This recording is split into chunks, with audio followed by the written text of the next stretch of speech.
Hi, everybody. Sam here. Hope you're having a great day wherever you're at in the world today. I am so excited to have my friend Jade with me today for a micro interview. She is about to go on a trip of a lifetime, and she's going to tell you a little bit about that story and what that's going to mean.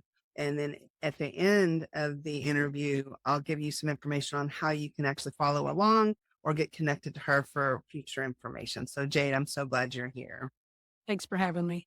You're so welcome. It's funny now that the time is here because I've been planning this for quite some time. And it's funny when they talk about how teachers can influence you. And I grew up on a tobacco farm way back in the sticks. I'm the original hillbilly. And so when I was in ninth grade, I moved over to live with some of my cousins on a tobacco farm. And I had a teacher in ninth grade. Her name is Miss Ball. Can't remember. I can still see what she looks like. And don't remember her first name. Beverly. I pulled it out of there. Beverly Ball. And she taught geography. The only thing I remember out of high school is seeing a picture of the Taj Mahal. And I thought, Sure. this is the most beautiful structure I've ever seen in my life. And it Yeah. never occurred to me from that 14-year-old Yeah. kid that I would be going to freaking Africa, Uganda, gorilla trekking. It's one of those things where I took the winding road to get where I am. And I did everything on the planet except for the things that bring me joy. And I think it's because I grew up so poor. And when I was younger, I wanted to be a National Geographic photographer. And I looked at how much they got paid. And plus, they don't actually get paid a lot of money, but they get to travel everywhere. And the competition is really stiff for that. And my little 20 something year old version of me, I did not have the confidence at all Sure. to even apply for it. So I shut myself down before I ever gave myself a chance to do that. And so 2 years ago, they found a mass in my lungs. So that getting that call from my doctor really put things in perspective. It took about 2 years and I did a lot of changes. I lost 40 pounds, but I did a lot of meditation and focused on bringing myself joy. And every day I spent spending time talking to my body and telling it how much I appreciate it. And after 2 years, I healed my body. The last scan I had, that mass is gone. And Wow. but during that time, I figured out how I could use points, how I could use different sites, and I could stay places for free. And in 2023, I traveled for 74 days, and that includes going to Nice, France, and it was less than $4,000. That includes all my lodging, airfare.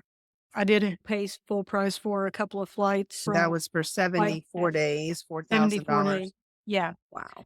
And so it was a time that I didn't have a lot of money because I had taken time from my business to focus on me and my health. And because there's this saying of no health, no wealth. And at the end of the day, you can have all the money in the world, but if you don't have your health, then you're just screwed. So I did that and I started thinking about, and I actually went back through some journals and I looked and I have done almost everything that I have put on a lot of people call it bucket list. I call it my living list because it's living, not I dying. call it my living life list. Yeah, living life. So I have my living list and I only have two big things on there. One of them was to dive with whales. And I had that scheduled in French Polynesia in 2021. And it got shut down because they were still in a state of emergency from COVID. And so this trip actually came about as a fluke almost because I'm in a travel group and these women were going to Tanzania, Kenya, Tanzania, I think one of those. And they needed one more person. I was like, oh, I'll go to that. And so I had this thought.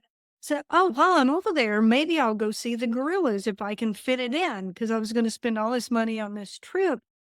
And this little niggle in the back of my head said, why tag on your dream trip at the end? Why not make that your trip? And then if you decide you want to go and to the Serengeti, Kenya, watch the Great Migration, anything like that. And it was such a light bulb moment for me to think about all the times that I put all of this other stuff first and I tag on what my true desire and what brings me joy last. And I told that group, "I'm not gonna be able to go with you," and so I did select the trip, and I'd made a conscious decision to do this trip solo. It feels like a spiritual trip for me. I'm a very spiritual person, and I've done a lot of different work. I've done shaman training, and I've been all over the world doing ceremonial dances, and I really believe in generational healing, and so I've worked a lot on that with my family line. I said, this is the year to make it happen. And Africa is considered the motherland, it's the cradle of humanity. And I've been doing a lot of journaling.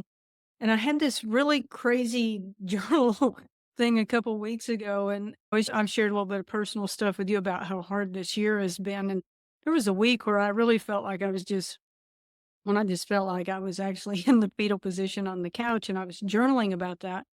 And I thought, I've always seen being in the fetal position almost as a place of weakness because it means, oh, I'm just in such a bad way. And that's usually what gets us there. But my thought was if I start looking at that as a place to come from rebirth, because I'm in the fetal position. So whatever it is that put me there, if I can shift into a different way of being, then that puts me in a place of power instead of weakness. So I'm being rebirthed from the fetal position. So I don't think it's an accident that I've been coming from the fetal position into the motherland and the cradle of humanity. And there's this whole birth and, cradle and motherland and all of this stuff Yeah. going Wow.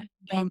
And I will say I'm only a couple of days away, and my brain is finally registered because I have pretty much everything in place, and my brain is finally registered. We're going to the Ugandan jungle by myself, and my brain's, wait a minute, what are we doing? Did I agree to that? Type things. So my anxiety's up a little bit. I'm not gonna lie, it's been up a little bit, and just trying to make sure I've got everything in place, and I've got to take my camera equipment. I'm like, I don't think I'm going to have room for clothes. I don't know, prioritizing all of that. But the one thing that I give people the advice, if a parting words of wisdom, that's why they call us older, wiser women. Last year, I looked around and I thought how often I say someday I'm going to do this. And I realized with this gorilla trekking trip, I'd said, someday I'm going to do that. Someday I'm going to do that. And I'm like, holy shit, I have 40 years of some days.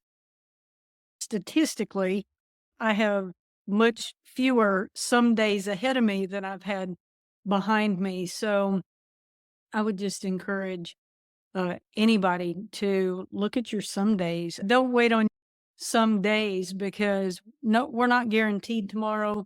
You may get a call that says you've got a mass in your lung and you may not be able to do that because there was a couple of months there where it was a lot of tests and scans and had a lung biopsy. And that's the most painful thing.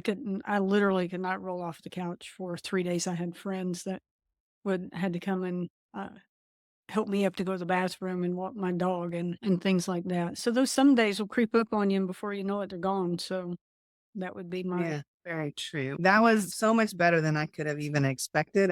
Just back, it was so good because like the story, the tie-in from the high school teacher, right? And not waiting till someday because that's what we do.